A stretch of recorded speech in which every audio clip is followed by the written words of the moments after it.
Hello. No one knew about the city of Lyman in Ukraine before September 2022. Recent events will put it into the history books. It will be interesting by the fact that it's been a part of Russia and probably of any country in the world for the record shortest time. Evening of September 30th, it became Russian territory, and by the afternoon of October the 1st, it left Russia and went back to Ukraine. The Ukrainian takeover of Lyman is important not only from the military perspective, even though it's a great military achievement and may become a key milestone in the deoccupation and liberation of the entire Lugansk region. The most important aspects here is the political one. Russia has officially given up Lyman in less than 24 hours after Putin signed the annexation, less than 24 hours after the festive concert on the Red Square. The concert on the Red Square was already strange and ridiculous from the ideological perspective, because the annexation of occupied territories, however illegal, vile and cruel it is, at least it is something that can be done in the real world. But annexation of territories that are not occupied and controlled, like Zaporozhye, where Ukrainian army is present and powerful, is something from the fantasy world. And when your troops, feared of complete annihilation, withdraw from the very territories you just so publicly and triumphantly announced as yours, that is not even fantasizing. That is humiliating. In the eyes of the international community, Putin doesn't look that strong, that evil, and a serious threat to the entire world anymore. He looks now more like a cartoonish dictator who declares conquests that exist only in his head. Someone may recall someone alike, like Idi Amin, the president of Uganda in the 70s, who called himself the lord of all the beasts of the earth and fishes of the sea and conqueror of the British Empire. But in reality, he was nothing but a brutal, talentless tyrant who got too full of himself. Putin now may even declare himself as Tsar of the world or Emperor of the universe. No one would take him seriously anymore, except for a little ass-kissing army that he surrounded himself with. Всех победим, всех убьем, всех, кого надо, ограбим. Все будет, как мы любим. Давайте. It was extremely important for Ukraine to liberate Lyman, to remove Putin's celebrations from the news and public topics, to make it worthless, to demonstrate that Putin's words aren't worth the airtime on TV, that everything happening in Moscow is just a part of their internal political game that has nothing to do with the front lines that exist by different rules. And they succeeded brilliantly. Reviewing Russian news and social media gives interesting insights. Just yesterday, the whole patriotic Russian community was celebrating victory, congratulating each other, singing and dancing on the Red Square, and today it is busy looking for traitors and blaming the General Staff Office for unprofessionalism and even betrayal. That reminds of the beginning of September 2022, when after liberation of vast Ukrainian territories in the east, even the strongest and the stubbornest Russian nationalism patriots, an audience of patriotic groups and channels, began to blame and scold Russian leadership the way that even the opposition never did. Some insiders' information tells us that it could actually be worse, that this fictional victory and the withdrawal could happen on the same day, that Russian troops were prohibited to withdraw from the Lyman, and that they were supposed to hold until the end of the celebration in Moscow, not to spoil it. Just imagine, these soldiers were fulfilling not a military task, but a pure political one. Not a step back until we finish our champagne. Waste your life only to save Putin's face, to not demonstrate Russia falling apart while he signs the annexation. In that sense, Putin's minions were right. Putin's speech was truly a historical one. It is events like that historians, textbooks authors, and documentalists love the most.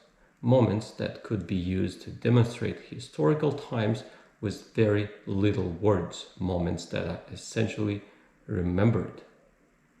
Like the celebration of the big victory while the front was collapsing for the second time in a month, literally an attempt to shape reality with television, when they try to convince everyone in the world, including the Ukrainian army, that they won simply because they said so. This moment could describe the last 20 years better than hundreds of articles. It was always like that in Russia and the Soviet Union. The television could solve all the problems for people and tell everyone that they lived in the best country on earth. TV in Russia could turn an unknown official into a savior of the nation, could beat the pandemic, or win a war. Just tell people what to think in the evening, and in the morning send sociologists to ask them what they remember. And voila, the circle of make-believe is complete. The problem is that the armed enemy and the entire world is not their TV viewer. Can you imagine the propaganda agents that don't just talk but live in the same environment as their viewers and readers? They have to simultaneously celebrate and praise a victory in Moscow and scold the talentless military command and demand the PT generals to be sent to the front lines because of the loss in Lyman. Shame Russian men who flee from mobilization to any possible or closest country, and at the same time tell stories of how Russians, in the single patriotic impulse, stand in lines to be conscripted and sent to the front, and at the same time help close friends and relatives make decisions about where to run and how fast.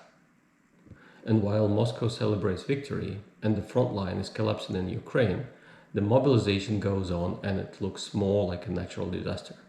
Nobody except for the most brainwashed would be brave enough to say that it goes according to the plan.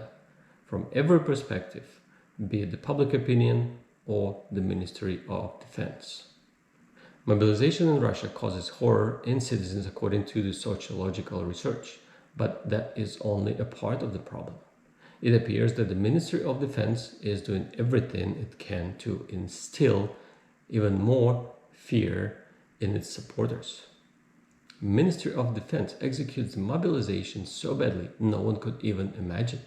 Students, retirees, people with disabilities, everyone who didn't hide in time, everyone who was foolish enough to come to the mobilization center is immediately sent to some dirty collection point that just yesterday was a school gym.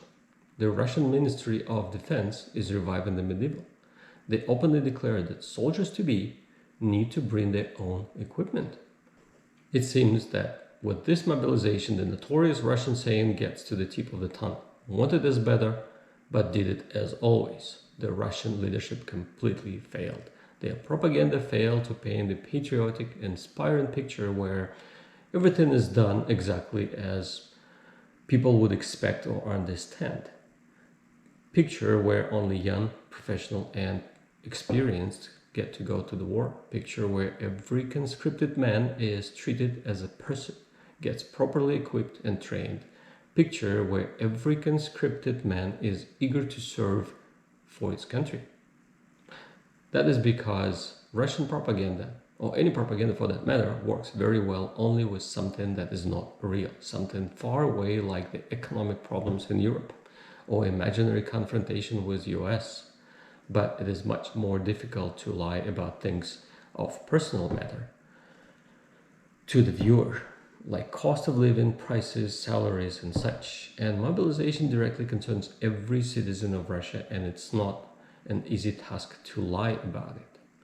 You simply can't convince your viewers that only young men with military experience are being drafted when most of them have someone they know who is way older, has every possible chronic illness and no military experience, and he still got served a summons. You cannot lie to the viewers that the whole Russian society is dreaming of taking up arms when almost every man they know is afraid to go to the conscription office. Politicians of all calibers and public figures would love to be able to say that the process is going as planned, but the incompetent military commissioners and generals leave them no chances. On one hand, it was inevitable in the Russian system. The system was tasked with finding hundreds of thousands of men, and it does what and how it can. On another hand, as strange as it may sound, such a format of mobilization works in favor of the high-ranking officers, not against them. Гражданам мужского пола срочно явиться в военный комиссариат города Дербента. При себе иметь паспорт и военный билет.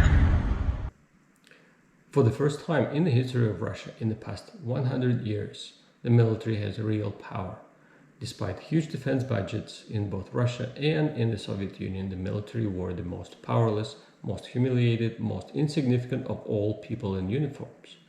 They had no political power, have no people in the civilians' power, they have no authority within the country, their lobbying resources are extremely limited, they have neither supervisory nor normative nor judicial authority, while the top brass of FSB, the Ministry of Interior and the Investigative Committee fight each other every day, open criminal cases on one another, provide cover for businesses and split assets while proving their usefulness to the central government every day. What do the army generals do? They humbly plunder their own army and take it out on soldiers, whom they treat no better than slaves.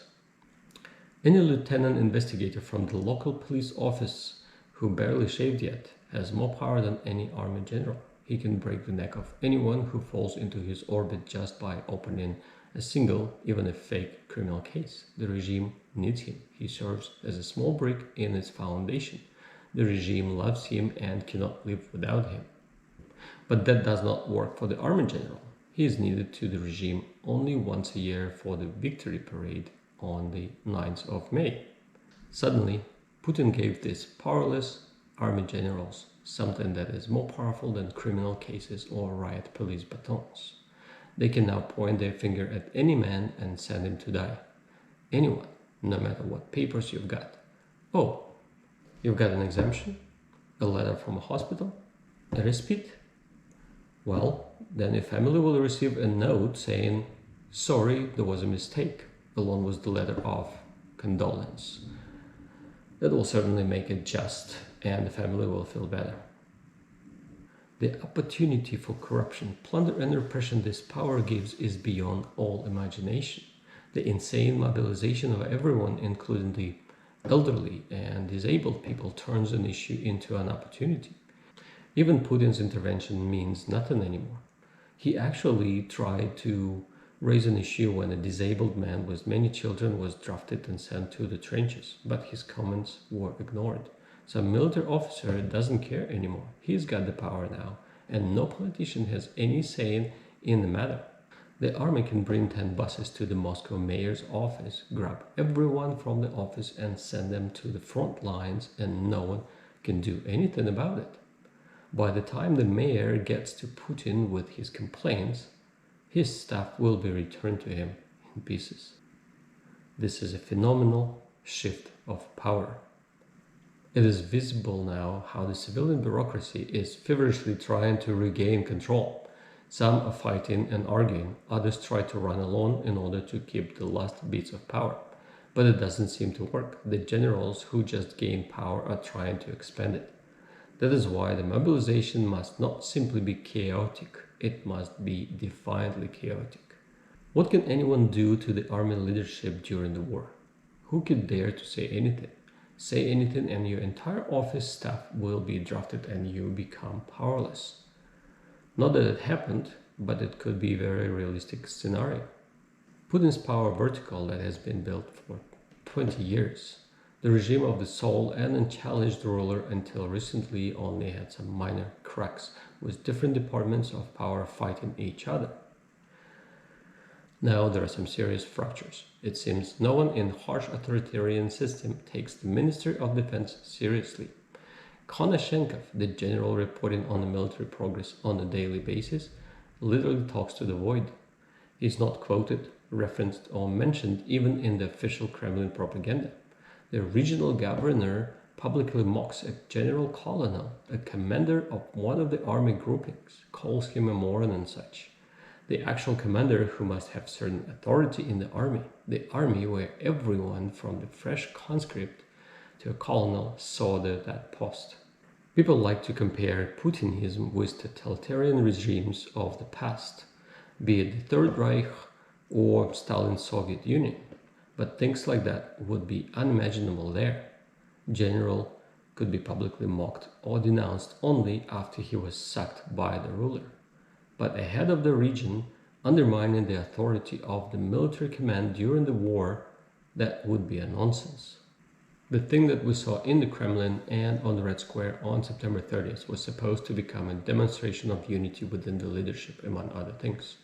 That there is no divide, no defeatism, and they all think and act as one. But as soon as the concert was over, the unity turned into looking for traitors and incompetents. In countries like Russia, it is impossible to tell what will happen next. But if you see a regime that is drowning in war, whose power vertical begins to cannibalize itself after the 8th months of that war, you begin to realize that in all possibility it won't be that long before President Zelensky can talk to a new leader of Russia. On the other hand, the new president of Russia may be even a bigger and more vile animal. Have a good day.